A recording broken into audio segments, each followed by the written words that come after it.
কুয়েট ভিসির পদত্যাগ সহ ৫ দফা দাবি না মানলে ক্লাস পরীক্ষা বন্ধ। ব্যুরো প্রধান খুলনা মোহাম্মদ বাবুল সানা। খুলনা প্রকৌশল ও প্রযুক্তি বিশ্ববিদ্যালয়ের শিক্ষার্থীদের হামলার ঘটনায় ব্যর্থতার দায় স্বীকার এবং নিঃশর্ত ক্ষমা চেয়ে উপাচার্য ও উপ উপাচার্য ও ছাত্র বিষয়ক পরিচালকের পদত্যাগ সহ ৫ দফা দাবিতে আলটিমেটাম দিয়েছে শিক্ষার্থীরা।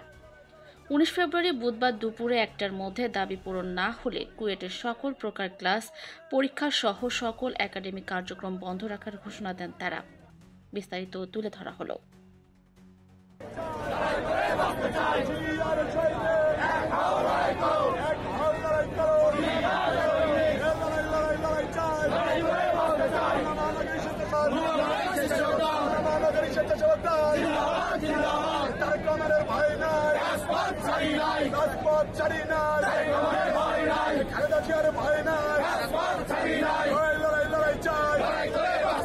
একটা গুলি চললে একটা বোমা পড়লে